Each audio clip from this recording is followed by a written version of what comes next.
नमस्कार मित्रांनो, आपण पाहत आहात ॲग्रो विश्वा मराठी हे यूट्यूब चॅनल. आत्ताच्या क्षणाची सर्वात महत्त्वाची बातमी आपण पाहत आहात. मित्रांनो, आज 15 ऑगस्ट 2026. आज महाराष्ट्रात विशेषतः विदर्भाच्या पूर्व विदर्भ आणि पश्चिम विदर्भ सह मराठवाडा, उत्तर महाराष्ट्र, पश्चिम महाराष्ट्र, कोकणात काही प्रमाणात कमी आणि उत्तर महाराष्ट्रात काही भाग वगळला जाईल. या भागात आज अतिशय जोराचा, काही ठिकाणी ढगफुटी तर काही ठिकाणी मुसळधार पावसाची नोंद होणार आहे. लक्षात घ्या, सविस्तर बातमी पहा. इंदोर आहे आणि जळगाव वगैरे आहे उत्तर महाराष्ट्राला. आज रात्री उशिरा म्हणजे सायंकाळच्या वेळेस त्यामध्ये थोडा जोर वाढवू शकतो. मित्रांनो, जो मी नांदेड, छत्रपती संभाजीनगर, धाराशिव, बीड, सोलापूरचा काही भाग, या भागामध्ये संध्याकाळच्या म्हणजे सायंकाळच्या वेळेस पावसाचं प्रमाण वाढेल. त्याच वेळेस खाली कोल्हापूर, सोलापूर ते सांगली, सातारा त्या भागातसुद्धा हलक्या ते मध्यम स्वरूपाच्या सरी कोसळू शकतात आणि कोकण किनारपट्टीलगतसुद्धा काही अंशी प्रमाण पावसाचं वाढणार आहे. त्याच वेळेस अमरावती, नागपूर भागात मुसळधार पावसाची शक्यता दिसते. मित्रांनो, म्हणजे पूर्व विदर्भ जो आहे, पश्चिम विदर्भ त्या भागात जास्त जोर आहे आणि खाली दक्षिण विदर्भात सुद्धा. तर हे झालं सायंकाळचं वातावरण. आणि संध्याकाळच्या वेळेस मित्रांनो, आपल्याला जरा जास्त वेळापर्यंत लातूर जिल्ह्यामध्ये किंवा लातूर परिसरामध्ये अहमदपूर, उदगीर आणि लातूर या भागात आज बराच वेळ पाऊस रेंगाळण्याचा प्रयत्न करेल. त्याचा परिणाम थोडाफार धाराशिवकडे सरकू शकतं ते वातावरण, किंवा वरती परळी वगैरे जो बीडचा भाग आहे तिकडं सरकू शकतं. ही दुसरी सिस्टीम एक परभणीच्या बाजूला आहे. मित्रांनो, परभणीमधला जो परळी आणि परभणीच्या मधला भाग आहे बघा, तो गंगाखेड, पालम त्या भागातसुद्धा आज रात्री पाऊस रेंगाळण्याची शक्यता दिसते. आणि इकडं लातूरचं जो औशापर्यंत ते वातावरण आहे खाली, आणि इकडची बाजू निलंगापर्यंत आहे, शिरूर, आनंदपाळ, अहमदपूर आहे. आणि मित्रांनो, हे रात्र झाली की सगळं फटांग होतं आहे. मित्रांनो, कुठंही आकाशात पावसाचं म्हणजे महाराष्ट्रात तर दिसत नाही. पाऊस हा इकडंच ईशान्य भारताकडे दिसतो आहे आणि आपल्या कोकण किनारपट्टीलगत ते ढगाळ असावंच लागतं तिथं, कारण सह्याद्रीची पर्वतरांग आहे आणि बाजूला समुद्र असल्यामुळं अरबी समुद्र, त्याचा थोडाफार परिणाम होतो. परंतु हेवी रेनचं वातावरण बघा तुम्ही, ही बाजू कशी दिसते बघा, एक एमटी वाटते.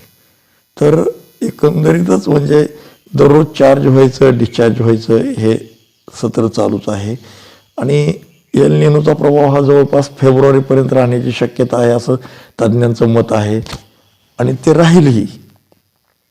यावर्षी माझी सरकारला खूप दिवसापासून मी साकडं घालतोय, विनंती करतोय, पण त्या गोष्टीकडे बघत नाहीत. काही भागामध्ये झिमझिम पावसावर पिके चांगली आहेत आणि एक पूर परिस्थिती वगैरे जी काय सह्याद्रीच्या घाटमाथ्यावर झालेल्या पावसामुळं झालती, ते सोडलं तर हे 2-4 धरणं भरलेत बस.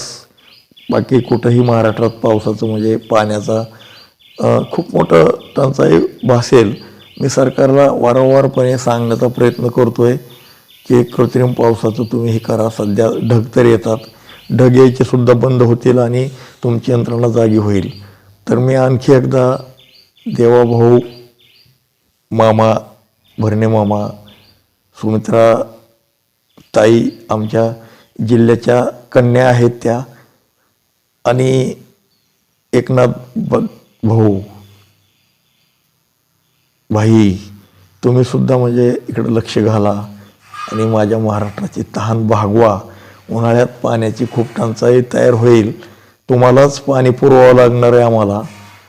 त्यामुळं आज जर तुम्ही आमचे काही प्रमाणात ह्या कृत्रिम पावसाचा प्रयोग करून जर पाण्याची व्यवस्था, पावसाची व्यवस्था केली तर तुम्ही सुखी, आम्ही सुखी, आनंदी आनंद होईल.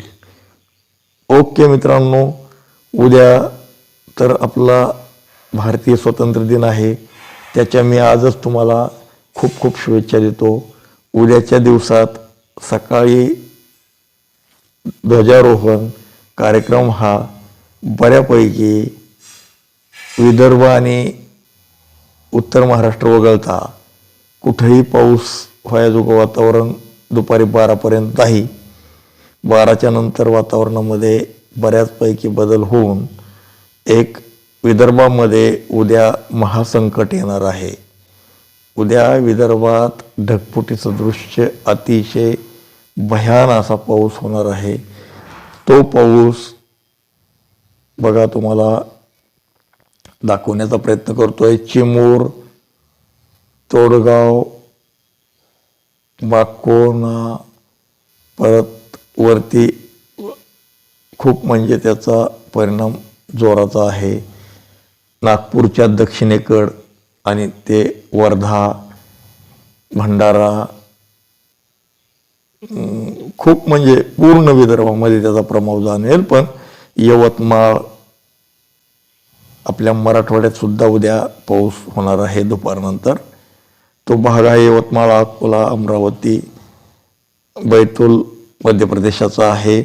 खाली नांदेडपर्यंत त्याचा प्रभाव दिसेल. निजामाबाद, चिखलदरा, चंद्रपूर आणि खाली मराठवाड्यात आपल्या लातूर, बीड, बार्शी, तसेच धाराशिव, अहिल्यानगर, पुण्यापर्यंत ढगाळपणात आलेला असेल. आणि प्रत्यक्ष पाऊस हा दुपारी 3च्या नंतर पुणे ते अहिल्यानगर, अकलूज, सोलापूरच्या भागात सुद्धा पाऊस होईल. आणि बार्शीचा काही भाग, बीड, लातूर या भागात सुद्धा उद्या पाऊस होणार आहे. म्हणजे 15 ऑगस्टला तो सायंकाळी 7च्या दरम्यान केवळ बार्शी, धाराशिव परिसरात हलके ते मध्यम स्वरूपाचा पाऊस. रात्री 10पर्यंत नांदेड, मराठवाडा बराच वेळ पाऊस टिकून राहील. हिंगोली, अकोला, हे संभाजीनगरचा सुद्धा म्हणजे इकडचा जळगाव, अकोल्याकडला भाग पावसाचं वातावरण आहे. आणि विदर्भात मात्र खूप धोक्याचं वातावरण तयार होईल. बर्दापूर वगैरे जो भाग आहे तिथं रात्री उशिरा अतिशय मोठं संकट चंद्रपूरपासून जवळपास दक्षिणेकडल्या बाजूला मित्रांनो ही सिस्टीम आहे. त्याचा फटका हा बसल्याशिवाय राहणार नाही. उद्याचं 15 ऑगस्ट हे खूप म्हणजे धोक्याचं आहे. आणि रात्री मध्यरात्री तो पाऊस यवतमाळ, अमरावतीकडे सरकेल. त्याचा परिणाम माझ्या नांदेड, धाराशिव, लातूरला सुद्धा काही प्रमाणात धोका आहे. आणि रात्री पहाटे परत ते वातावरण तिथंच विदर्भातच फिरतंय मित्रांनो. विदर्भात जवळपास 24 तास अतिशय जो धोक्याचं वातावरण आहे. तिथं पूर परिस्थिती आणि अति धोका तयार होण्याची शक्यता आहे. त्या लो प्रेशरचा परिणाम म्हणून मराठवाडा आणि आपल्या पश्चिम महाराष्ट्रातील सोलापूर, पुण्याचा काही भाग, अहिल्यानगर या भागात सुद्धा पाऊस येईल. माझ्या मराठवाड्यातील सर्व भागांमध्ये हलका ते जोरदार पाऊस होण्यासाठी वातावरण हे 16 तारखेला पोषक आहे. आणि 15 तारखेच्या दुपारपासून 16 तारखेच्या दुपारपर्यंत आणि वरनं 17 तारखेला सुद्धा म्हणजे पुढं ते वातावरण तिथंच फिरतंय विदर्भामध्येच. आणि विदर्भावरचं महासंकट तिथंच घोंगावून जवळपास ते कुठंही सिस्टीम न सरता हळूहळू उत्तरेकडे सरकून तिचा प्रभाव हा तिथंच कमी होतोय. माझ्या उर्वरित महाराष्ट्राला म्हणावा एवढा फायदा होण्याची शक्यता नाही. काही प्रमाणात अमरावती, अकोला आणि बैतूलपर्यंतच त्याचा इफेक्ट येतो. छत्रपती संभाजीनगर, अहिल्यानगर, हिंगोली त्या भागात सुद्धा 17 तारखेला पाऊस येऊ शकेल. आणि मित्रांनो 18 तारखेला परत आणखी पहिले पाढे 55 संपूर्ण मराठवाडा, महाराष्ट्रात विदर्भासह क्लॅरिटी येण्याची शक्यता आहे. पाऊस पुन्हा आणखी गायब होऊ शकतो. 19 तारखेला केवळ ढगाळ आणि अशीच फिसफिस पावसाची शक्यता दिसते. अशा पद्धतीचं वातावरण आहे. मी तुम्हाला खूप मोठं म्हणजे जवळपास या आठवड्यात कशा घडामोडी घडतील याची माहिती दिलेली आहे. आपण आपल्या विश्वनाथ दादाचं ॲग्रो विश्व मराठी हे यूट्यूब चॅनल सबस्क्राईब करा आणि अशा नवनवीन गोष्टी संपूर्ण महाराष्ट्राचा आढावा तुमच्या तालुका जिल्ह्यासह पाहण्यासाठी आपल्या दादाला सपोर्ट करा. ओके, धन्यवाद, शुभ दिवस.